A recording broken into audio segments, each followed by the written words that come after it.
아멘. 앉아주시기 바랍니다. 우리가 지금 성경 66권 1189장 31,102절 2930명 1551곳이 장소가 나온 성경 66권, 주제는 예수 그리스도. 1500년 동안 40명의 저자가 기록한 이 성경의 주제가 일관성이 있습니다.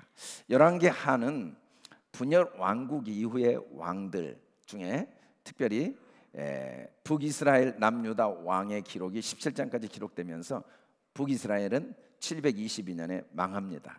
그리고 18장부터 25장까지는 남아있는 남쪽 유다, 마치 우리나라가 남북으로 나눠져 있는데 이스라엘도 당시에 970년에 남북으로 나눠져서 이제 930년에 남북으로 나눠져서 지금 북쪽은 722년에 멸망하고 남쪽은 586년에 멸망하죠. 멸망한 후에 바벨론에 끌려간 상황까지 기록된 게 열왕기하입니다.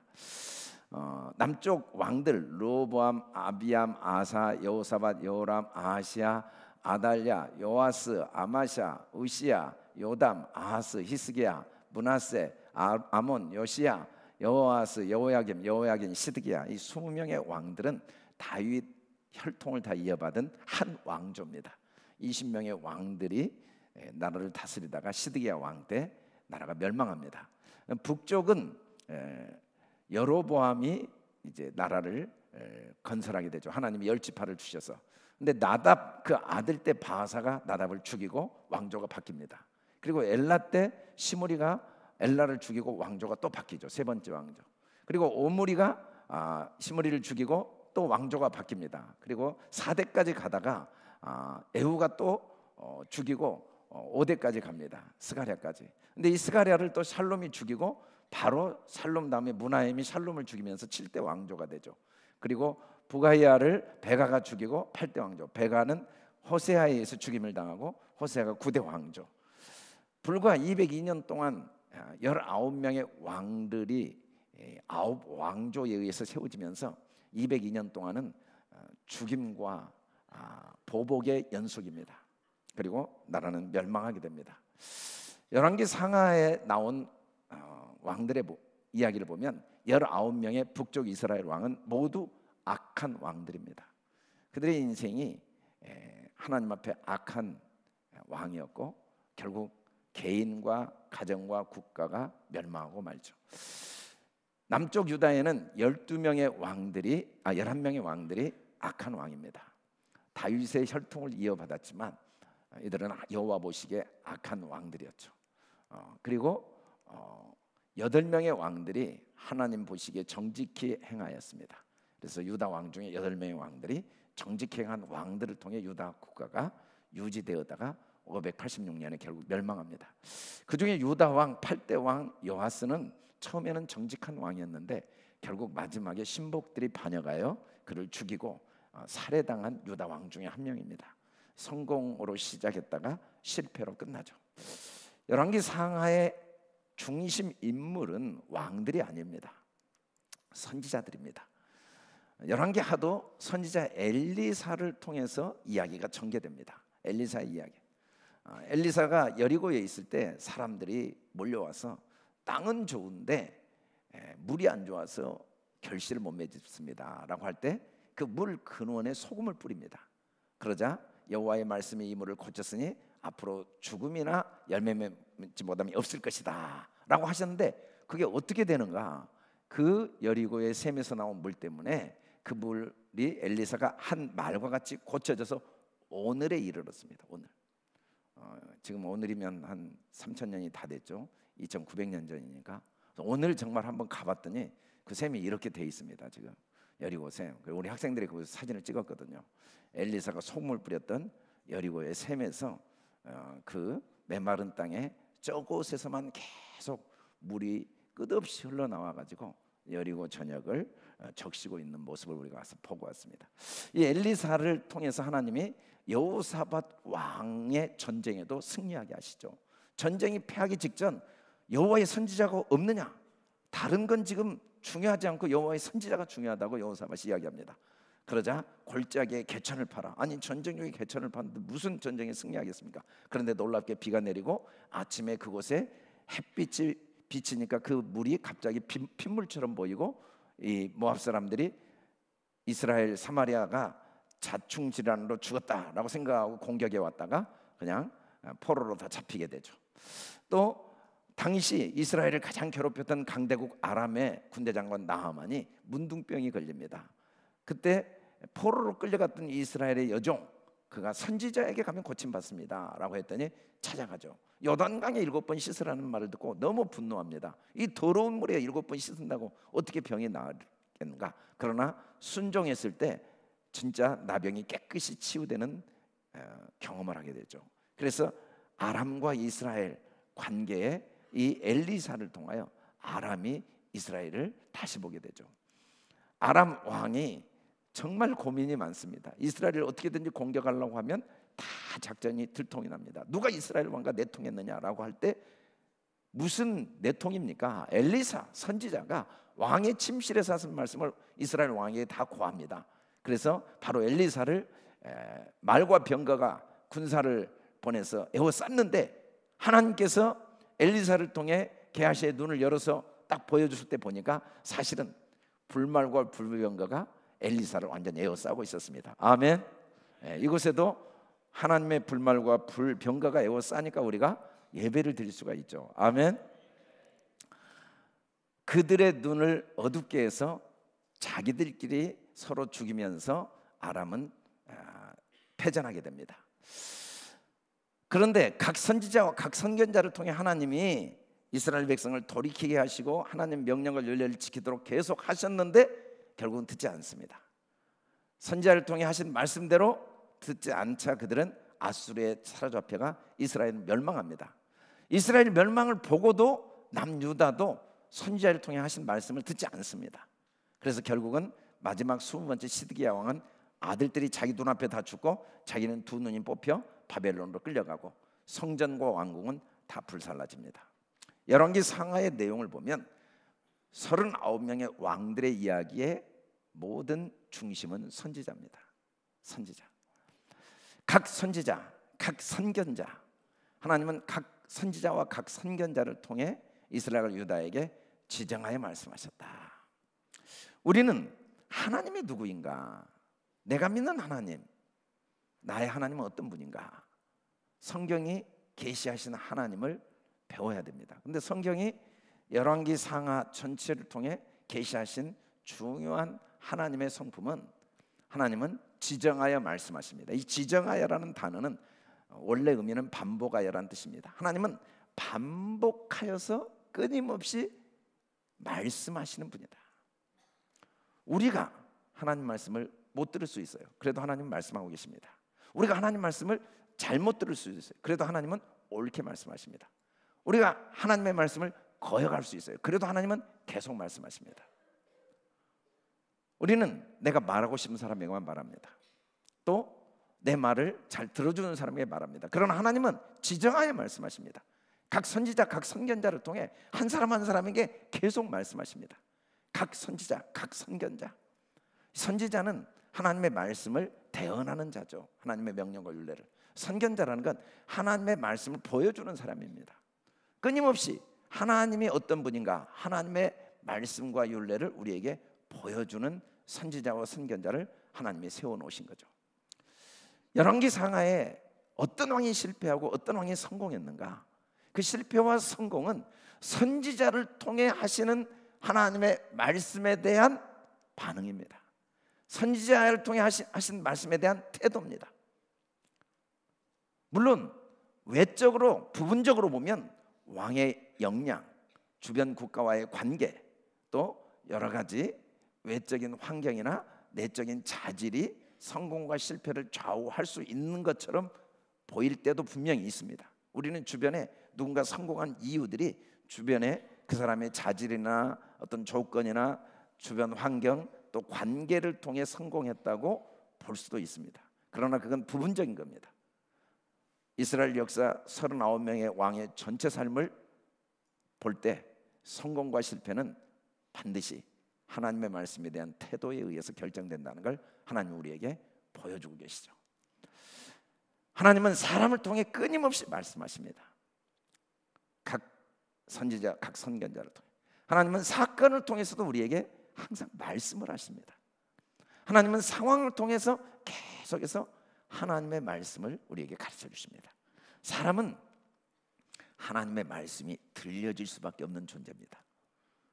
사건을 통해 내 양심이 하나님의 음성을 들려준다고 사도 바울은 로마서에서 말씀합니다. 상황을 통해 내 느낌과 감각과 내 생각이 하나님의 음성을, 하나님의 율례, 하나님의 명령을 들려주십니다. 그래서 혼자 생각합니다. 이러면 안 되는데, 내가 어리석지, 내가 교만해. 물론 다른 사람에게 말은 하지 않지만 하나님의 들려주시는 음성을 듣고는 있습니다. 들을 수밖에 없습니다. 사람을 통해 끊임없이 들려집니다. 하나님의 말씀은 어떤 것보다 예리합니다. 사실 우리의 삶에 육신을 가지고 살아가는 동안 육신의 질병, 마음의 병, 교만, 낙심, 이건 반드시 수술이 필요한 병인데, 이 수술을 근본적으로 할 수 있는 건 말씀입니다. 우리가 살아가면서 겪게 되는 염려, 근심, 불안, 공포, 좌절, 중독, 우울증, 이 문제를 해결하려고 노력하지만 근본적으로 이 문제의 해결을 위한 첫 번째 단계는 하나님의 말씀만이 이걸 수술할 수 있습니다. 그것은 얻는 자에게 생명이 되고 그 온 육체의 건강이라고 할 때 이 건강의 원어는 치료, 양약이 된다. 하나님의 말씀만이 우리를 올바로 수술할 뿐 아니라 그 말씀만이 우리를 회복시킵니다. 수술 후에 우리를 회복시키는 양약은 하나님의 말씀입니다. 또 계속해서 우리 몸을 건강하게, 강건하게 유지시켜주는 것도 하나님의 말씀입니다. 하나님의 말씀만이 참된 양약이에요. 우리가 물론 병원에 가서 약도 먹고 여러 가지 도움을 받지만 그 도움이 결코 우리를 근본적으로 수술하거나 근본적으로 우리를 치료하는 약이 되거나 근본적으로 우리를 강건케 하는 양약이 될 수는 없습니다. 하나님의 말씀은 불방망입니다. 내 힘으로 어찌할 수 없는 내 삶의 모든 불순물을 태워버리는 불입니다. 그리고 하나님의 말씀은 우리를 올바로 보게 하는 거울입니다. 하나님의 말씀은 내 인생을 모든 대적자로부터 보호해주는 방패입니다. 하나님의 말씀은 내 인생의 유일한 빛이 되고 내 길의 등이 되어줍니다. 내 발의 등이 되고 내 길의 빛이 되어줍니다. 하나님 말씀이 없으면 우리는 어둠 속에서 방황하다 끝납니다. 그리고 언젠가는 낭떠러지로 떨어질 수밖에 없습니다. 하나님의 말씀은 순금보다 더 귀하고 송이꿀보다 더 답니다. 하나님의 말씀은 우리의 삶의 모든 열매를 맺게 하는 유일한 씨입니다. 인생이 하나님 말씀이 심겨지지 않고는 절대로 삶의 아름답고 행복한 열매를 맺을 가능성은 전혀 없습니다. 왜냐하면 씨를 뿌리지 않고 열매를 맺을 수가 없습니다. 하나님의 말씀만이 우리를 거듭나게 하고 우리 인생에 필요한 모든 성령의 열매와 참된 행복의 열매를 맺게 하는 유일한 씨는 하나님의 말씀입니다. 뿐만 아니라 이 하나님의 말씀은 신령한 저주입니다. 어린아이는 자기 어머니인지 아닌지 자기도 사실은 모릅니다. 그게 뭔지 모르고 그냥 젖을 빨아요. 태어나자마자 열심히 빨다 보면 이게 사람 같지가 않은 애가 사람 구실을 하도록 점점 온 몸, 뼈, 근육, 신경, 생각 모든 게 무럭무럭 자랍니다. 그냥 먹으면 돼요. 하나님 말씀은 우리가 먹으면 우리를 자라게 합니다. 구원에 이르게. 더 나아가서 하나님의 말씀은 양식입니다. 단단한 음식입니다. 이유식을 하고 고기를 먹고 영양가 있는 음식들을 먹어야 우리 뼈, 근육, 신경, 온몸이 튼튼하게 자라듯이 하나님의 말씀을 먹을 때 우리가 하나님의 사람으로 온전하게 자라게 됩니다.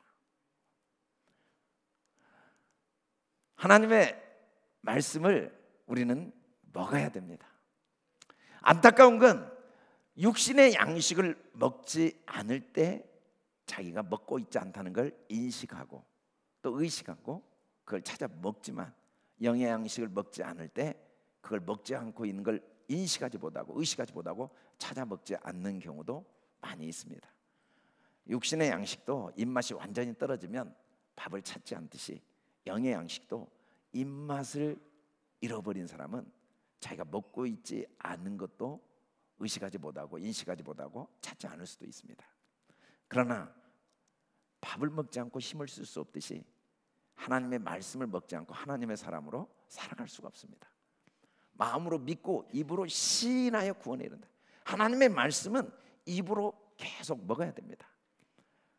말씀을 마음으로 믿고 입으로 먹지 않는 분들이 참 많습니다.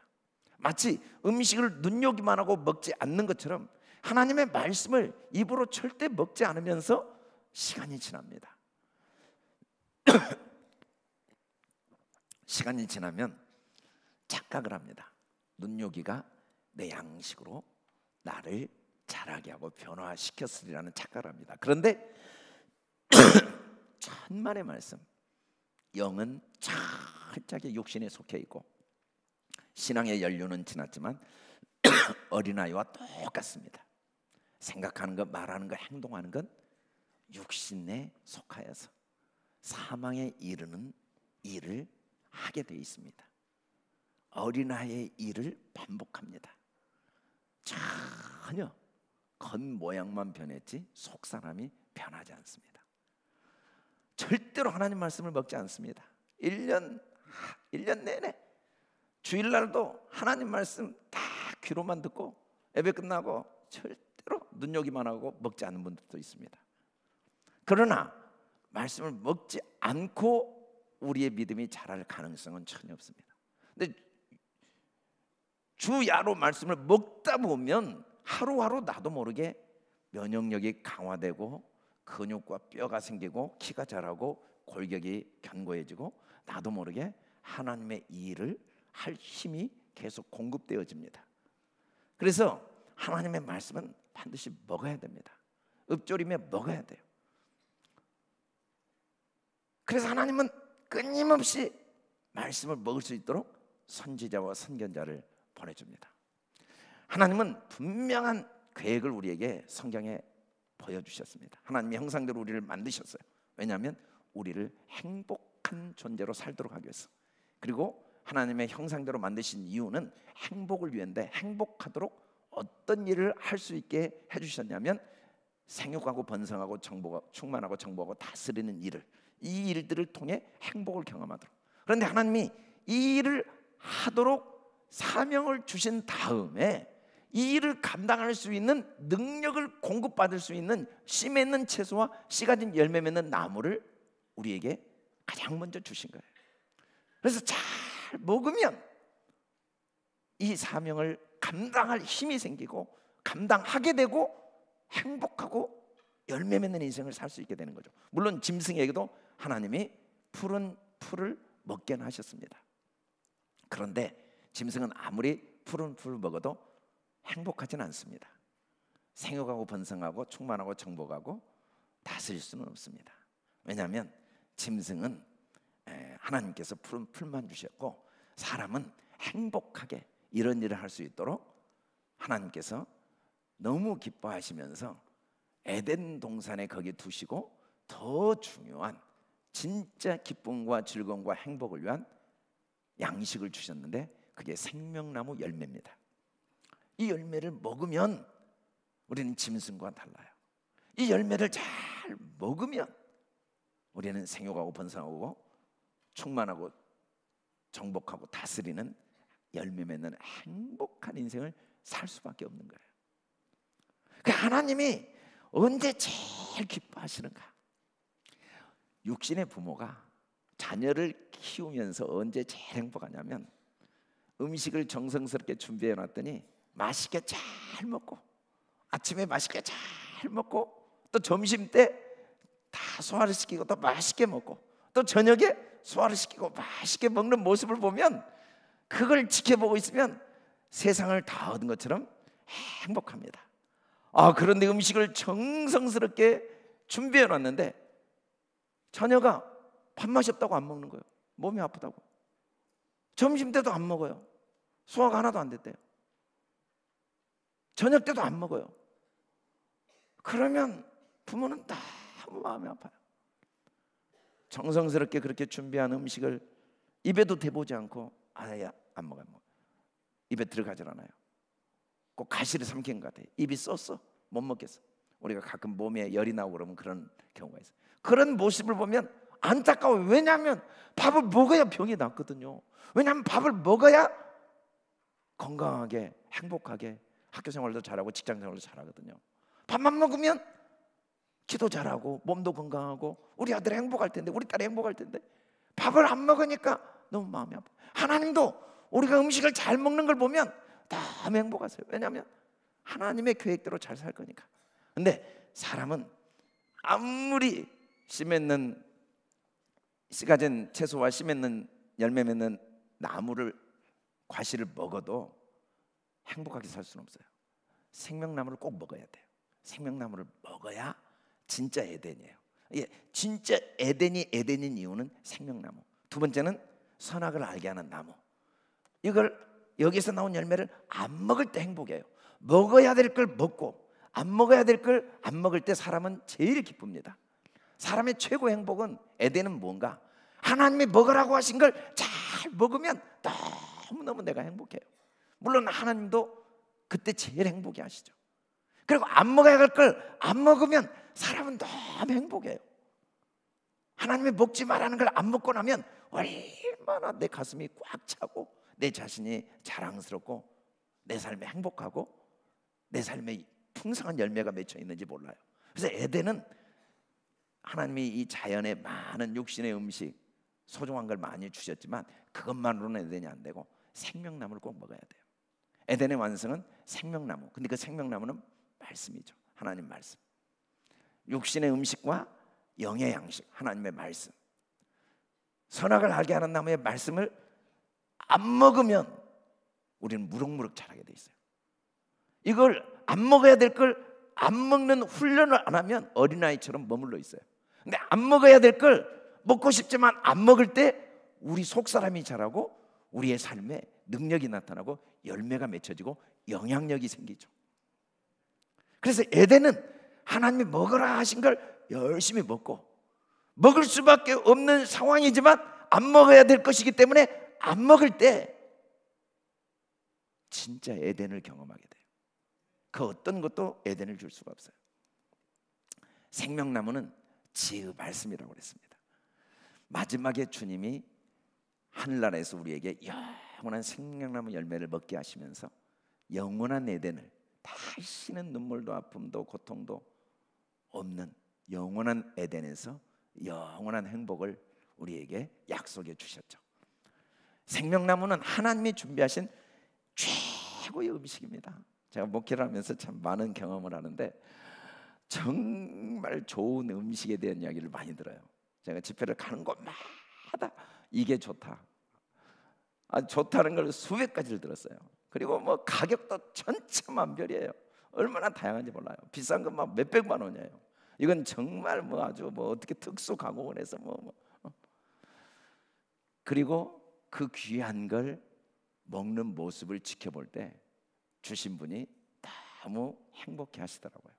근데 그 귀한 걸 내가 하찮게 여기면 주신 분이 너무 마음 아파요. 하나님이 우리를 위해 준비하신 최고의 양식은 생명나무입니다. 생명나무. 이걸 먹는 모습을 보면 하나님이 너무 행복하고 기쁘신 거예요. 또 우리가 이걸 먹어보면 그렇게 행복하고 기뻐요. 생각하고 번성하고 정복하고 다스리는 능력이 저절로 나와요. 그래서 하나님은 이 생명나무를 먹도록 끊임없이 선지자와 선견자를 보내시는 거죠. 선악을 알게 하는 나무의 음식은 최악의 음식입니다. 이건 먹으면 정령 죽으리라. 반드시 병듭니다. 반드시 죽게 돼 있습니다. 사는 날 동안도 병에 시들시들해서 99세까지 팔팔하게 살다가 이틀 동안 아프고 3일 후에 죽는다.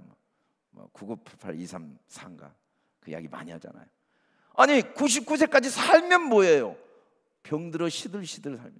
건강하게 살아야 좋다는 거죠. 그래서 선악을 알게 하는 나무, 이건 먹으면 안 돼요. 이건 최악의 음식이죠. 이걸 먹으면 죽는다는 거예요. 생명나무는 하나님의 기쁨이고 사람의 기쁨입니다.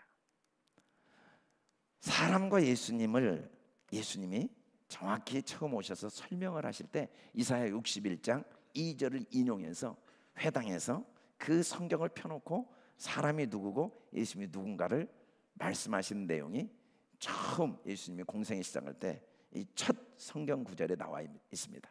여기 보니까 사람은 가난한 자, 포로된 자, 눈먼 자, 눌린 자, 이런 자들을 하나님의 복음을 주시고 또 자유를 주시고 보게 하시고 자유롭게 하신다.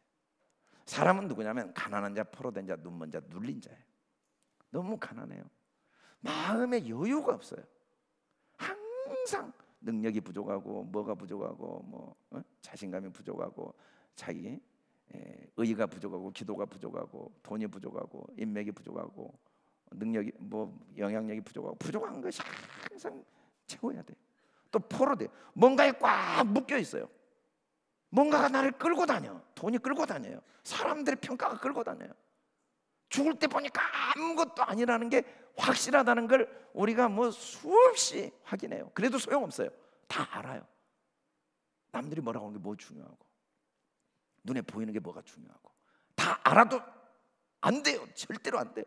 오직 오늘 또 눈에 보이는 돈, 명예, 권력, 사람들의 평가, 판단, 상황, 환경이 나를 꽉 포로로 끌고 다니는 거예요. 꼼짝없이 끌고 다녀요. 안 보여요. 안 보여. 내가 누구인지가 안 보여요.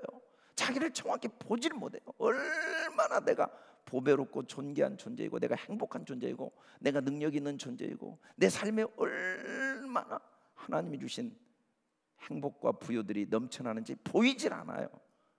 별로 행복하지 않아. 거울을 보고 감각이 없어요. 거울을 볼 때마다 감동이 밀려오지 않는 사람들, 이 사람들 다 눈이 멀어 있거든요. 안 보이는 거예요. 여러분 깜깜해 보세요. 여러분들이 아무리 좋은 옷을 입고 와도요 아무 소용이 없어요. 그런데요 강한 빛을 비추면요 아름답지 않는 게 하나도 없어요. 제가 우연히 이메일로 온 그 사진을 하나 봤더니 강한 빛으로 비춰놓은 이 꽃 돌기를 이렇게 사진을 찍어놨는데 진짜 그랜드 캐년은 저리 가라 하더라고요. 그 조그마한 꽃 돌기가 얼마나 어마어마한 계곡과 같은 그 다양한 형태로 만들어졌는지 상상을 초월해. 강한 빛이 비치니까 아름다운 거예요. 우리가 다 눈이 멀어가지고 지금 거울을 보고도 눈물도 안 나오고 감격도 없어. 내가 얼마나 보배로운 존재인지 안 보이는 거죠. 그리고 눌린 자는 이사야서에서는 상한 자인데 몸이 병들어 있어요. 여러 가지 육신의 병과 마음의 병에 눌려 있어요.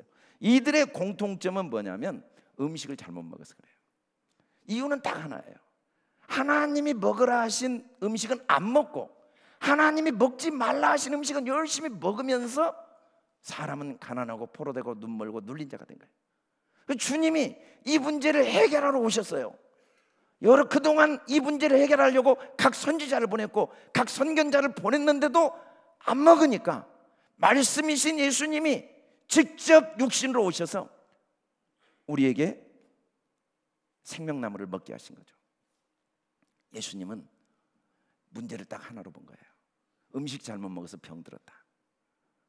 건강한 자에게 의사가 쓸데없고 병든 자에게 쓸데있느니라. 지금 음식을 잘못 먹은 결과지 사람이 문제가 하나도 없어요. 병만 치료하면 돼요. 다시 음식만 잘 먹으면 되니까 계속 선지자 선견자를 보내는 거죠. 선지자 선견자. 문제는 음식이에요. 음식. 내 몸과 같이 내 이웃을 사랑하라고 그랬는데 나를 용서하는 능력이 없는데 남을 용서할 수 없다는 거죠. 나를 용서하는 능력만큼 남을 용서할 수밖에 없어요.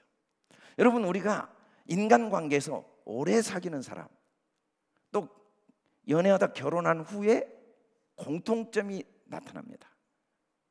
굉장히 함부로 말하고 행동하게 되기가 쉽습니다. 그래서 우리가 왜 저 사람이 나한테 함부로 말을 하지 않는가? 나하고 친하지 않아서 그래요. 그래서 예의를 갖춰주고 있는 거예요. 왜 저 사람이 나한테 함부로 말하고 저렇게 함부로 대하는가? 나하고 이미 친해져서 그래요. 나하고 가까워져서. 그래서 결혼 전에는 다 예의를 갖추다가 진짜 결혼하면 이제 함부로 대하는 사람들을 볼 때 실망을 많이 하고 또 상처를 받고 이혼을 결심하기도 하는데, 오랜 시간이 지나면 자기를 대하듯 남을 대하는 인간의 본성 때문입니다. 그래서 오랜 시간이 지나면 반드시 평소에 내가 나에게 하듯이 남에게 해버려요. 거리가 있을 때는 예의를 갖춰서 나에게 하듯이 남에게 하지 않아요. 근데 관계가 가까워지고 시간을 같이 오래 지나면 친해지면 평소에 내가 나한테 하던 행동을 그대로 하게 돼 있는 게 인간의 본성이죠. 나를 용서하는 능력이 없는데 어떻게 아내를 용서하겠어요? 용서가 안 돼요. 나를 용서하는 능력이 없는데 어떻게 자녀를 용서하며 키우겠어요? 나를 축복하는 능력이 없는데 어떻게 자녀를 축복하며 키우겠어요? 안 돼요. 배워도 안 돼요. 그게 안 되는 이유는 사람은 자기를 학대할 때 70%, 사람이 학대할 때는 자기를 70%, 남에게 30%를 하게 돼 있어요. 그래서 우리가 아내를 함부로 대하는 건 이미 자기를 함부로 대하고 있는 그 모습의 일부분이 그 사람이 나타난 거예요. 내 속에 나를 함부로 대하는 게 꽉 채워져서 그렇게 아내에게 나타나요. 근데 속도 모르고 아내가 왜 당신은 나한테 그렇게 함부로 해? 함부로 좀 하지 마. 그 말은 거지한테 돈 좀 주라고 하는 것도 똑같아요. 안 돼요. 지금 나도 내 것이 나를 못하고 있어서 그렇게 하고 있는데, 그래서 여보 우리가 결혼해서 그렇게 함부로 사는 건 좀, 함부로 말하는 건 좀 안 좋잖아 라고 말하면, 그래 진짜 결혼까지 해가지고 그래도 당신하고 나밖에 없는데 우리 함부로 하지 맙시다 라고 말하는 사람 100명 중에 한 명도 없어요. 너는 함부로 안 하냐? 내가 얼마나 함부로 했다고. 참 별말도 안 해. 옆집 가봐. 나 우리 아버지한테 막 한마디 했다가 10마디 합니다. 이게 안 되는 거예요. 안 되는 거예요. 왜냐하면 그동안 먹는 게 잘못 먹어서 나온 병인데, 병자한테 너 왜 병 걸렸냐고 계속 그러면 어떻게 해요? 병을 고쳐줘야지. 고쳐줘야 돼요. 방법이 없어요. 제가 교육을 하면서 많은 부모님들이 와요. 자녀들 문제를 이야기하면 방법이 없습니다. 그냥 약을 잘 먹이십시오 하면 그냥 돌아가요. 너무 답답한가 봐요. 근데 그 방법 외에는 없어요. 진짜로.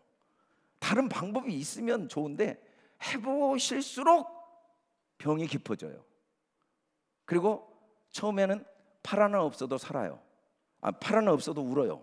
막 죽겠다고 그래요. 시간이 한 팔 2개 없어도 또 살고, 나중엔 팔 2개 없어도 살 수 있으면서, 팔 하나 있을 때부터 감사했으면 없는 팔도 생길 텐데 팔 하나 있을 때는 감사 안 해요.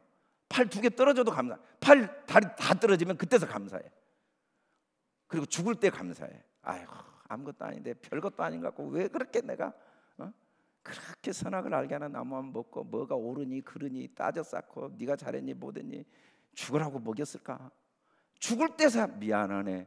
그때서 생명나무를 먹이는 거야. 아니 살아있을 때 먹어야죠. 할렐루야. 그래서 하나님이 선견자와 선지자를 보내신 거예요. 의사 예수님의 처방은 뭡니까? 문 밖에 항상 서서 기다려요. 사람을 통해, 사건을 통해, 상황을 통해. 그리고 나와 더불어 먹자. 생명나무를 먹자. 주님의 말씀을 문을 열고 안 먹으면 죄가 문 앞에 딱 기다리고 있다가 우리에게 선악을 알게 하는 나무를, 독소를 계속 먹여요. 네가 잘났어. 네가 잘나면 얼마나 잘났어. 네가 왜 그래? 내가 왜 이런 일을 당해야 돼? 뭐 이런 일이 어떻게 이런 일이 있을 수 있어? 계속 원망하고 불평하고 없는 거 생각하고 계속 사단이 끊임없이 먹입니다. 막 끊임없이 독소를 먹여요. 그러면 계속 우리의 몸과 마음은 시간이 갈수록 병들어져요. 신기하죠? 환경은 좋아졌는데, 객관적으로는 좋아졌는데, 그게 처음 북한을 다녀왔던 목사님이 북한 갔다 와서 두 가지에 깜짝 놀랐대요. 북한 가가지고 아니 그렇게 불행한데 불행한지를 모르는 북한 사람들 보고 너무 놀랬대요. 불행하다 생각을 아예 안 하는 거야. 너무 불쌍해서 자기는 눈물이 나오는데, 그리고는 한국에 왔다가 더 놀랬대. 남한에 왔다가 그렇게 행복한 환경 속에 사는데 아무도 행복한지를 모르고 살아가는 거야. 그러니까 깜짝 놀랐대요. 참 신기하다. 눈이 다 멀어가지고 안 보여요. 안 보여요. 왜냐하면 우리가 다 잘못된 음식만 먹고 컸거든요. 먹은 게 그거니까 또 줄 게 그거밖에 없어요. 이게 악순환이에요. 악순환. 여러분, 세상에는 두려워할 일 진짜 없습니다. 여러분, 비난받을 사람 사실은 없습니다. 여러분, 책망받을 만한 일은 사실은 없어요. 우리가 뭘 두려워합니까? 고등학생들 대학교 들어가면 두려워해요. 근데 대학생들 취직 두려워하고 있어요. 취직한 사람 직장생활 계속 할 수 있을지 두려워해요. 결혼 안 한 사람 결혼 못 할까 봐 두려워해요. 결혼한 사람 결혼생활 유지할 수 있을까 두려워해요. 애기 못 낳은 사람 애기 못 낳을까 봐 두려워해요. 애기 낳은 사람 애기 키울까 두려워해요. 두려움이 여러분들 생각한 것처럼 그 문제 때문에 두려운 게 아니에요. 들어가도 두렵고 없어도 두렵고 있어도 두렵고. 여러분 지금 돈 없어도 두려워. 돈 있는 사람 두려워요. 이 돈 혹시 없어질까 봐. 진짜예요. 전혀 속고 있는 거예요. 가까이 있다 보니까 잘못 음식을 먹은 병든 모습이 눈에 보여요. 그래서 세상에는 이해가 많이 필요한 사람들이 내 주변에 있는 거예요.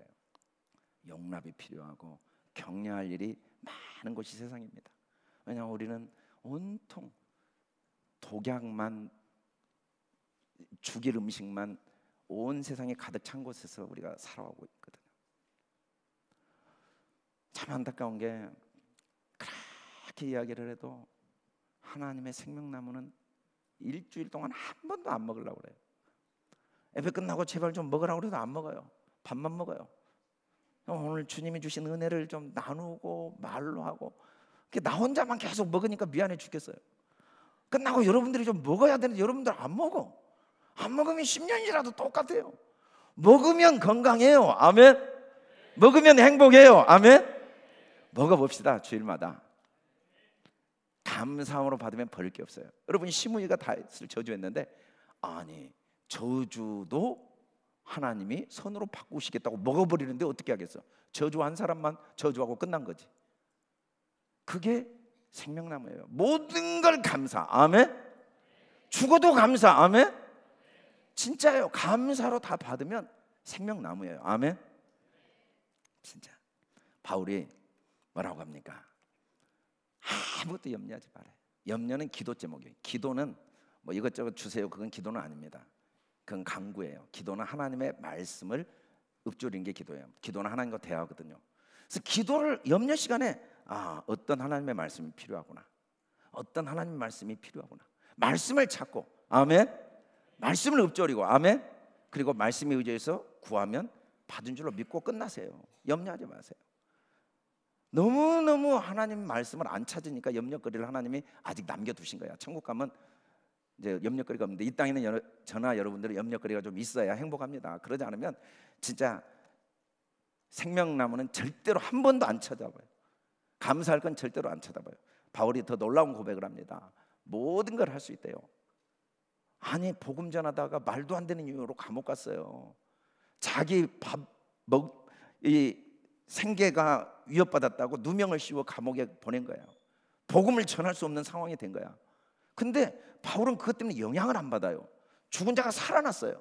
사람들이 수천 명이 몰려서 그것 때문에도 영향을 안 받아요. 뭐 모이면 뭐하고 안 모이면 어쩌고, 하다가 감옥에 들어가면 어쩌고 안 들어가면 어쩌요.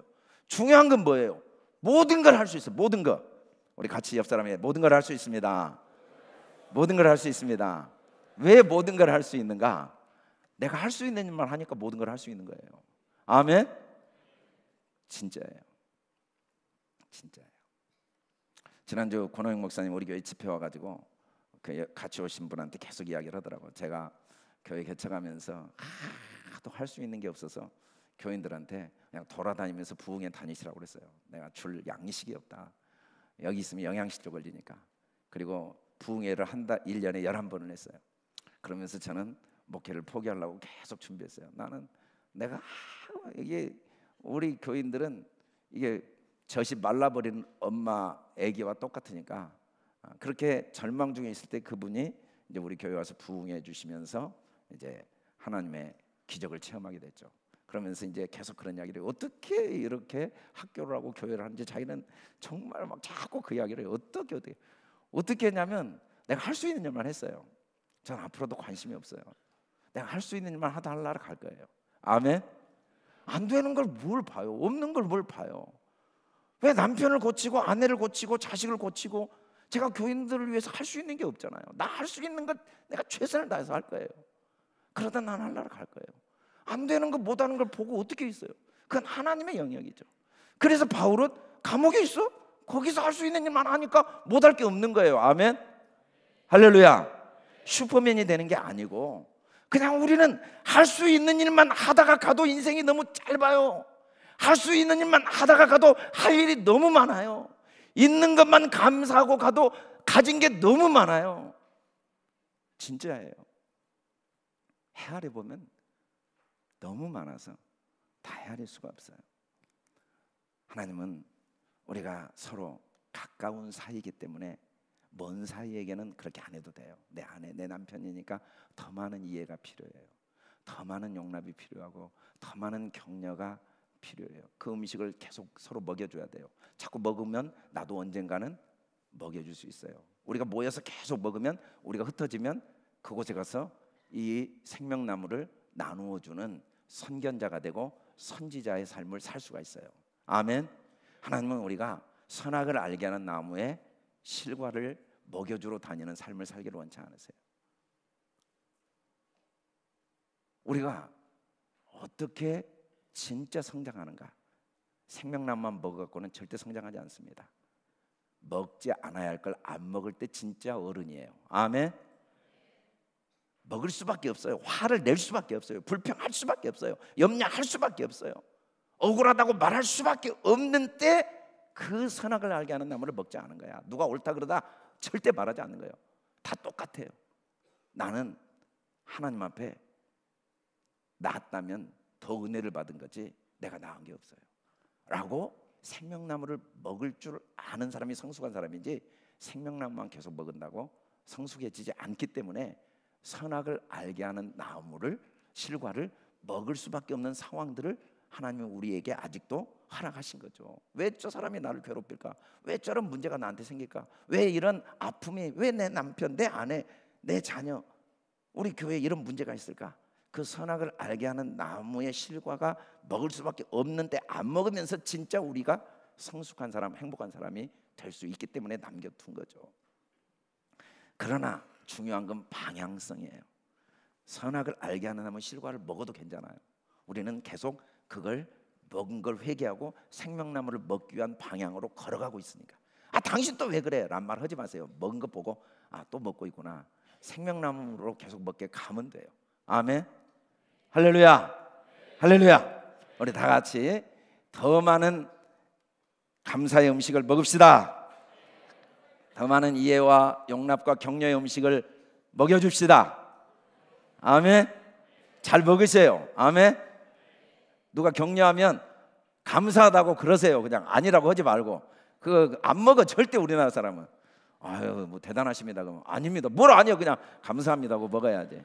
근데 우리가 안 먹는 게 몸에 배가지고 또 줄 게 없어요. 정말 이건 안타깝지만 그래도 지금부터 고쳐야 돼요. 아멘.